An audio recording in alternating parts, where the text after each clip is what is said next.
The story you are about to hear is true. Only the names have been changed to protect the innocent. Fatima Cigarettes, best of all long cigarettes, brings you Dragnet.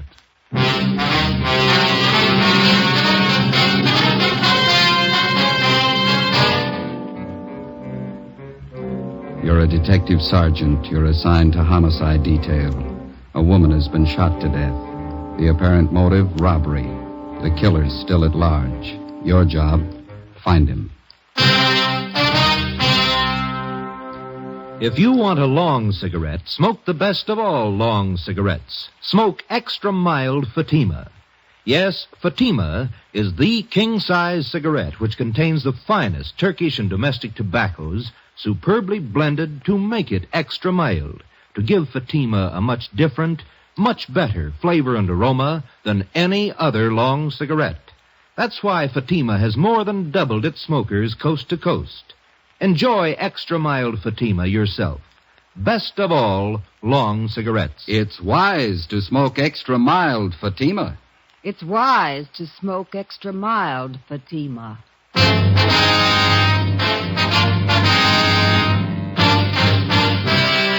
Dragnet, the documented drama of an actual crime. For the next 30 minutes, in cooperation with the Los Angeles Police Department, you will travel step by step on the side of the law through an actual case transcribed from official police files. From beginning to end, from crime to punishment, Dragnet is the story of your police force in action. It was Friday, March 16th. It was damp in Los Angeles. We were working the night watch out of homicide. My partner's Ben Romero. The boss is Thad Brown, chief of detectives. My name's Friday. It was 11:45 p.m. when we got to where we'd parked our car. 2nd and Main. Couple of drops on the windshield. Yeah, I hope it holds off. I was thinking of going out to see the Cubs and Pirates play an exhibition game tomorrow. Guess maybe now I won't. You might be lucky. What's the weatherman say? I don't know. Get the radio on. It's a slow night. Yeah. Might not be tomorrow night. What? March 17th, isn't it? Oh, yeah. 62A, Collier Station. All units in vicinity of 102 South Virgil, 211 and shooting, code 3. It's a hot one. All units in vicinity Out of first, 102 please. South Virgil, 211 and shooting, code 3. Unit 13, take the call. Happy St. Patrick's Day. 11:58 p.m. We arrived at 102 South Virgil, the Bartlett Hotel, a 4-story building. Sergeant Scheimer met us in the lobby and informed us that the shooting took place at 11:40 p.m. in room 432, occupied by Mr. and Mrs. Theodore V. Benham. Mrs. Benham was the victim. We went up to the 4th floor where Officer McCready was stationed outside the room. Any witnesses? Only Benham says it was a thief. Did you talk to any of the people on this floor? None of them saw anything. They're all in their rooms. Any other way out of here? That stairway in the rear leads to the roof. I took a look. Nothing up there. Mm-hmm. Where's Benham? Across the hall, lying down. Cox is with him. Okay, let's look at the body. We went into the room, a dreary place with a single light hanging from the center of the ceiling. The carpet was faded and worn in spots. On the north side were a closet and a bathroom. Against the east wall was a dresser. Across the room was a double bed, and at the foot of the bed, a window looking out over the roofs of adjoining buildings and the marquee of a movie house down the street. A steamer trunk was in the corner, and a straight-back chair was next to the door. The mirror of the dresser was smashed, and on the dresser, a Gideon Bible. On the bed was the body of a woman sprawled face down. There were several splotches of blood on her coat. In the chair was a .32-20 revolver, which McCready said belonged to Benham, the husband of the murdered woman. We asked McCready to put in a call to the crime lab, and we went across the hall to question Benham. This is an awful shock. I'm not feeling well. I'm under doctor's care. Hemophilia. It's an awful shock. Sit down, please. Yes. I don't know what it'll do to me. I should be in a sanitarium right now. We'll see you taken care of. Lincoln Sanitarium in Eagle Rock. Could you tell us what happened tonight? Why, yes. My wife and I went out to the Sycamore Cafe over in Alvarado. What time was that? Oh, about 9:30. We had a couple of drinks and something to eat. Listened to a piano player, then came home. I unlocked the door, and Elizabeth went in first, went over to the dresser. I just walked over to her when a man stepped out of the closet in back of us. He had a gun. Mm-hmm. Can you describe him? I don't know. Did you see his face? No. He had a blue bandana over his face, and he had a cap on, a blue and white check. Did you notice his clothes? No, I didn't. Anything else? He seemed very nervous, and he wasn't holding the gun still. My wife was opening her purse, and I said, well, I haven't got very much, but I'll give you what we have. And he fired and hit Elizabeth. I pulled my gun from my overcoat and started shooting. Are you in the habit of carrying a gun? No, I'd noticed suspicious-looking men following me lately, so I bought one. Is this the gun here? Yes. Then what happened? Well, I fired all the bullets. I don't know how I missed. The room was small. He kept moving around all the time. Mm-hmm.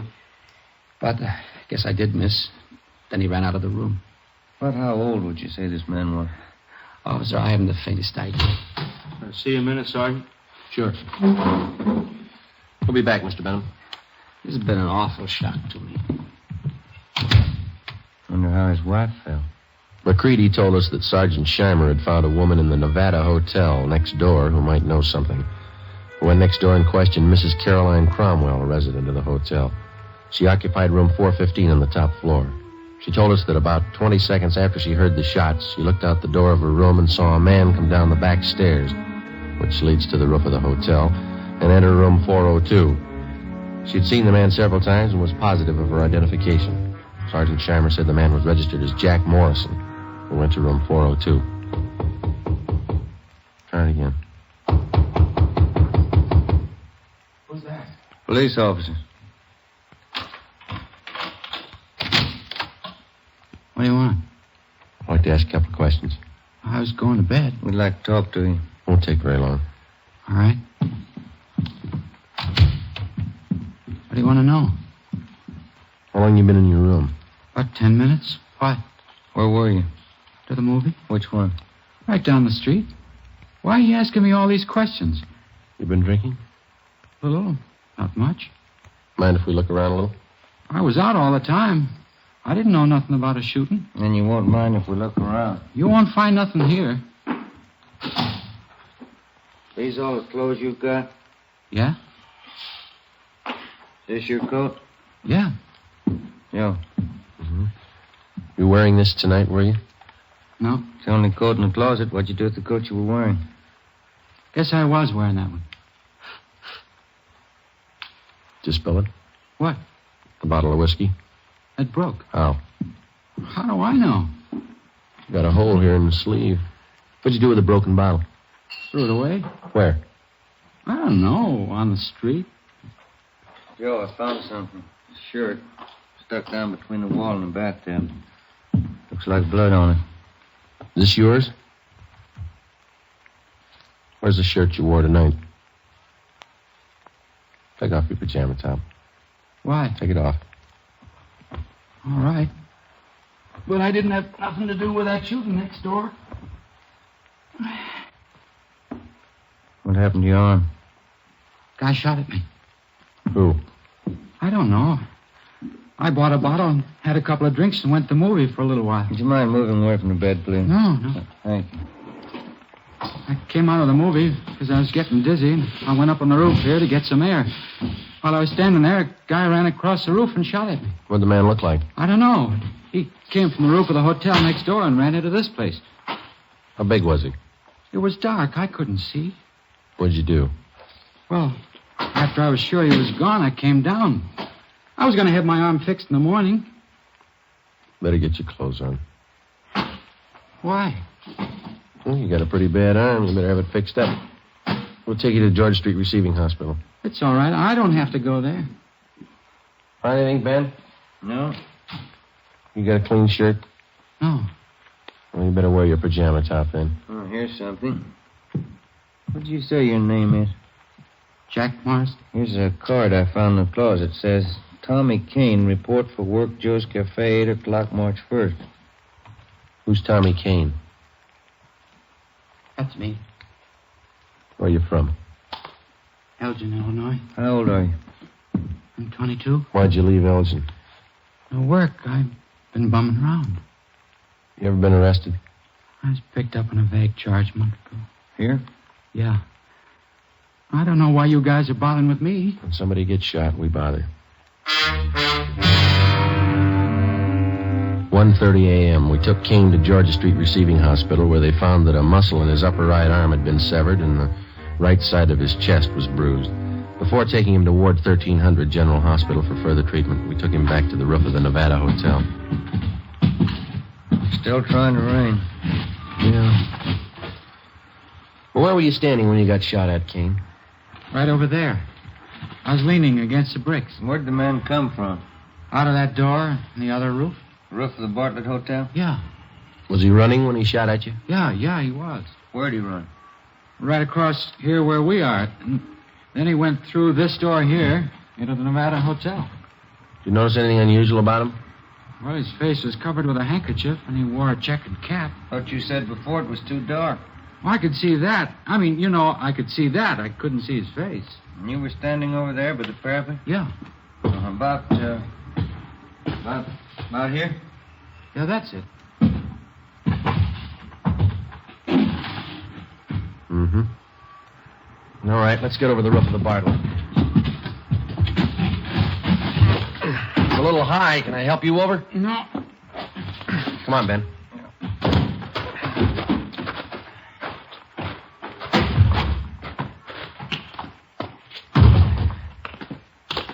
You ever been in this hotel before, Kane? No. Everything all right, McCready? Yeah. Crime lab's here, checking the murder room. Benham awake? I think so. Mr. Benham? Yes? Mind if we come in? Of course not. You ever seen this man before? Let me see. Can you stand over there in the light? My eyes aren't as good as they used to be. Okay. Move over there. How's that? That's better. This the man who shot your wife? No, that's not the man. We left instructions for another car to take Theodore Benham to the Lincoln Sanitarium in Eagle Rock. We took Kane to Ward 1300 General Hospital. 2:42 a.m. We arrived back at the Bartlett Hotel, where police chemist Ray Pinker had finished his examination. 3 slugs, .38 caliber, and 5 slugs, .32-20, were found in the mattress and the walls, all on the same side of the room. On the floor of the room were found a piece of white cloth and some brown threads. Ray Pinker returned to the crime lab while Ben and I made a search of both hotels, the incinerators, the alley, and all likely places for the missing .38. It was not found. 3:48 a.m. Ben went to the record bureau to check on any possible criminal record Kane might have had. I went to the crime lab to see what Ray Pinker had found. Nothing on this one. Must have been a clean miss. And nothing on these 4 .32-20s. Mm-hmm. Where'd you find those? Dug the .38 out of the window frame. 32-20s are in the south and east walls. How about the others here? Well, on these 2 .38 slugs, I found minute portions of threads. They compare with the dress and coat worn of the deceased. Mm-hmm. Hi. Hey, Ben. I checked Kane's record. He told the truth. Nothing more than a vague charge, huh? No. How's this coming? There's threads on 2 of the .38 slugs. And on one of the 32-20s. Same kind of threads? Yeah, the same kind.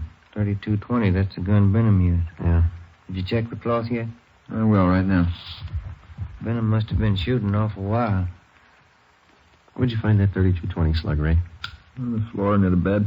Nothing on any of the other 32-20s. No. Yeah, this piece of cloth matches the shirt. How about the coat and those threads? Got only a couple of threads that might match. Let me have the coat. Here you are.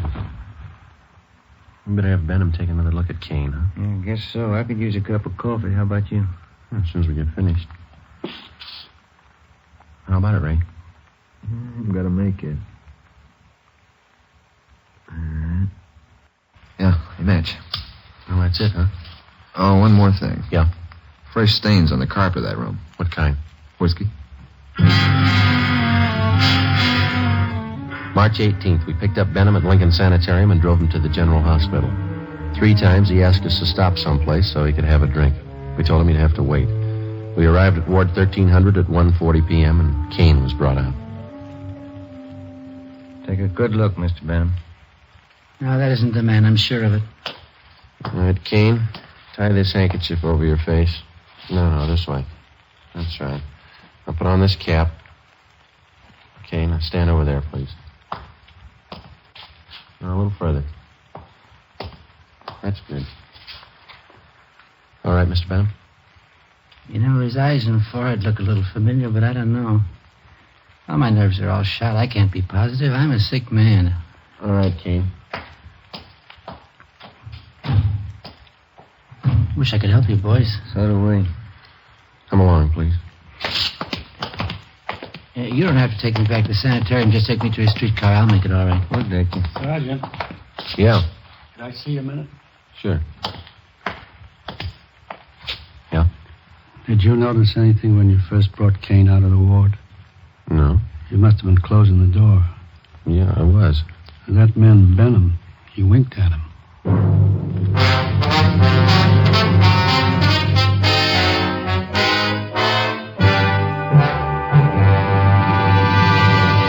You are listening to Dragnet, the case history of a police investigation presented in the public interest by Fatima Cigarettes. If you smoke a long cigarette, it will be in your interest to listen to a typical case history of a Fatima smoker. It's the case of Dick Hyland, sports columnist for one of the great Los Angeles newspapers. This is his actual signed statement.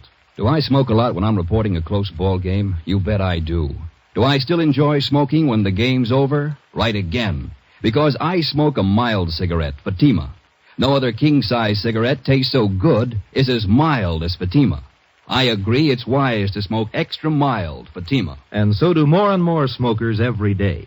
Actual figures show extra mild Fatima has more than doubled its smokers coast to coast. So enjoy extra mild Fatima yourself. The king-size cigarette, which contains the finest Turkish and domestic tobaccos, superbly blended to make it extra mild. You will prefer Fatima's much different, much better flavor. You will agree. It's wise to smoke extra mild Fatima. It's wise to smoke extra mild Fatima. The best of all long cigarettes.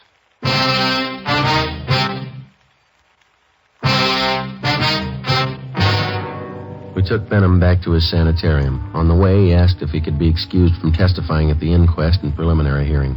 We told him it couldn't be done. 7 p.m. Ben and I returned to the general hospital and took Kane into a small room adjoining the prison ward. After 3 hours of interrogation, he stuck to his story. Cigarette, Kane? Thanks. How's the arm? All right. Hurts a little now. When you guys going home? When we get a straight story.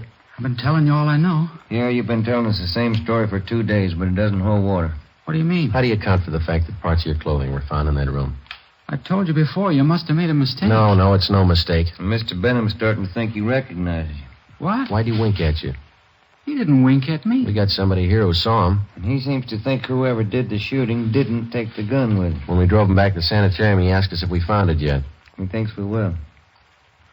How long has Benham lived in L.A.? A long time. How long? Why do you want to know how long he's lived here? Is the dead woman really his wife? Well, certainly she's his wife. Why? Where's he been since the shooting? In the sanitarium in Eagle Rock. What's the matter with him? Hemophilia. You know what that is? No. You sure that was his wife? Positive. She wasn't a stool pigeon? Stool pigeon? Where'd you get that idea? You guys never saw her before? Never. You never heard of her? Kane, what's eating you? Did you check on her? We always do. You don't make mistakes on anything like that, do you? Not off. Look, she was a pretty nice woman from all we could find out. Happily married for 30 years. Something's wrong. What, Kane? What's wrong? Hold that up. Yeah? Yeah. What'd Benham say about me? We told you. He says you look a little bit like the man. Did you say anything else? He winked at you, Kane. Why? She wasn't a bad-looking woman. Wasn't she, Kane? All right, now how about it? You guys swear that was his wife? Yeah. Okay, I'll tell you where the 38 is. Where? The mattress on the roof of the Nevada Hotel. Benham cut a hole in it that day. He told me to hide the gun there after the shooting. All right, let's have a look. I don't want anybody to know I'm telling you this. Why? Benham's a real smart guy. He's got a gang. He's in on it as much as I am. Yeah? He double-crossed me. He tried to kill me. I'm going to jail. He's going with me. Maybe he will. Kane told us that he had known Benham for about 2 months. During that time, Benham helped him along by giving him a couple of dollars every once in a while. On March 11th, Benham got Kane a room in the Nevada Hotel and gave him $20 to buy a gun, which Kane did. On March 15th, he gave Kane a blue bandana and a checkered cap. On March 16th, he told Kane that he'd been sent by a gang in Chicago to kill a woman who was a stool pigeon. He promised Kane $100 for his help. Early that evening, Benham told Kane how to enter their room and where to hide. When they came home, Benham stood by the door. Kane stepped out of the closet and, after a few words, shot the woman. As he moved toward the bed, Benham started shooting at him. Kane ran from the room and hid the gun in the mattress on the roof, then went to his room and flushed the cap and bandana down the drain. 11:15 p.m., Ben and I found the gun where Kane said it would be. 38 Special Detective Colt revolver, 2-inch barrel, number 381327. 11:52 p.m., we checked and found no evidence that Benham belonged to any kind of a gang. March 19th, 9 a.m. Ben and I reported into homicide and picked up Captain Steed. We went over to Dr. Wagner to learn his autopsy report. It showed that the deceased had been shot 3 times. 2 .38 slugs and 1 .32-20 were recovered from the victim's body. They were initialed for evidence. 8 p.m., Captain Steed, Ben, and I went to the sanitarium and told Benham that there were a few angles we wanted to clear up before the inquest next morning. Benham got dressed, and we drove back to the Bartlett Hotel. It was raining. I'm still trying to remember what happened. I was very shocked that night. Yeah, I suppose you were. Well, sometimes my memory comes back for a little bit. The red light. Yeah, I see. You know, the man who did the shooting knew you lived in room 432, and he knew you'd be gone that night. How do you suppose he figured that out? Well, I've been noticing that a lot of men have been following me. Suspicious-looking men. I told that to Sergeant Friday, didn't I, Sergeant? Yeah, that's right. Must have been one of them. You ever give money to characters on the street so much they might follow you? Hey, that must be it. Many times I used to do that. I'd be nice to them, and they'd try to make friends. You remember any of them? Yeah, I do. There was old man Dorsey, and Jolly Swanson, and a fellow named Blaine. Kane? Yeah, that's it, Kane. There you are. The young man you took me to see in the hospital. I'm thinking, I believe that's Kane. Are you sure? Quite sure. He's the burglar. What makes you think he was a burglar? Well, what else would he be? He didn't rifle any of the drawers or steal anything, did he? Must have got there just before us. Did you have anything important there? Yes, some insurance policies. And your wife? Yeah. How much? Well, one policy for $4,000 and 2 for $2,500 each. Who's the beneficiary? Well, I am. We took Benham up to room 432, where he got out the insurance policies on his wife and showed them to us. Then Captain Steed asked him to reenact the shooting. Benham acted as the killer, I played Benham, and Ben acted as his wife. Well, the man was over here in the closet. My wife and I came in that door, and then my wife went over to the dresser. Oh, over here? Did you turn on the light? Oh, yeah, and then I closed the door and went over behind her. Like this? Oh, she was closer to the bed. Here? Yeah. Were you standing next to her? Yeah. Did you start to take off your coat? Well, I was just going to when this man stepped out of this closet here. How far? Oh, here. Yeah, right here. And then what? Well, he held the gun in his hand and asked how much money we had. Elizabeth said we didn't have much. From here? Yeah, but she turned around. Like this? Yeah, that's it. What happened then? Well, then I said I haven't got very much, but I'll give you what we have, and he started shooting. Yeah, but you said before that your wife started looking in her purse. Yeah, that's it. She did. I forgot. And that made him think she was going after a gun. How do you know? Well, I suppose that's what he thought. He shot, and Elizabeth fell on the bed. I pulled out my gun and started shooting, and the man ran out the door, and that's all. That's exactly what happened, huh? Just as I remember it. Will it help you? Not very much. What's the matter? Well, if you were standing where I am, there'd be bullet holes on that side of the room there, wouldn't it? They're all on this side. I see. I got it. Come with me. Where are you going? On the roof. What for? I want to show you something. It's raining. There are 2 umbrellas in the closet. I'll get them. Why do you want to go up there? I think I know where that gun might be hidden. I'll bet it's there. Here, you take this umbrella. Thanks. We'll take this one, Captain. Let's go.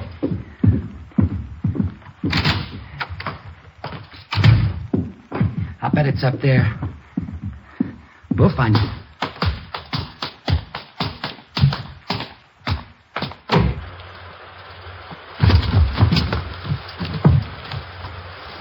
You got your flashlight, Ben? Yeah.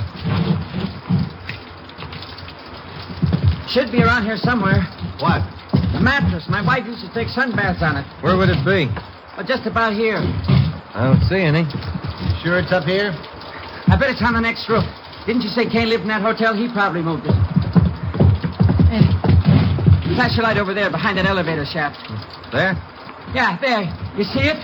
We have to climb over this parapet to get on the other roof. Watch it, Cap. It's pretty slippery. Okay. Yeah, it is slippery.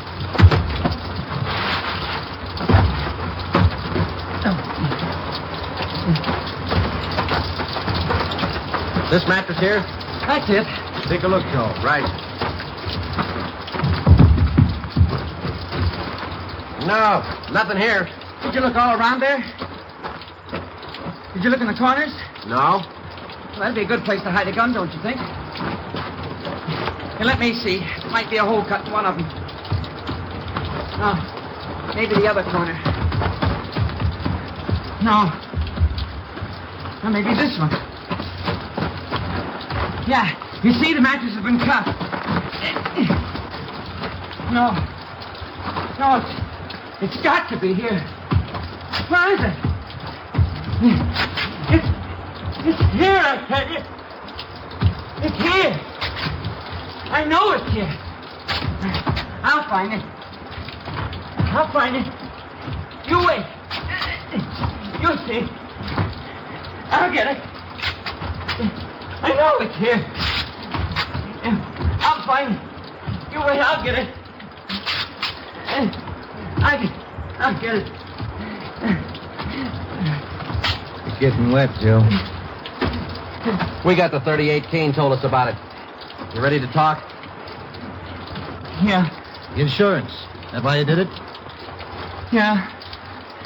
I'm a sick man. Let's go, Benham. On your feet. All right. They played that ball game the other day. Yeah? Who won? Pirates 8-7. Sure do like baseball. Must be a real nice business. Yeah. Fans only yell if they never do it. What's that? Kill the umpire.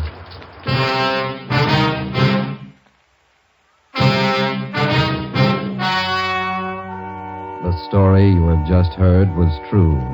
Only the names were changed to protect the innocent. On July 2nd, trial was held in Superior Court, Department 89, City and County of Los Angeles, State of California. In a moment, the results of that trial. It's amazing how many long cigarette smokers are changing to extra mild Fatima. Here is the actual report. From coast to coast, extra mild Fatima has more than doubled its smokers. Yes, more and more smokers every day are discovering that Fatima is the king-size cigarette that is extra mild. Extra mild because it contains the finest Turkish and domestic tobaccos superbly blended to make it extra mild, to give it a much different, much better flavor and aroma. Enjoy extra mild Fatima yourself.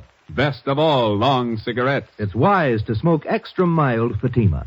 It's wise to smoke extra mild Fatima.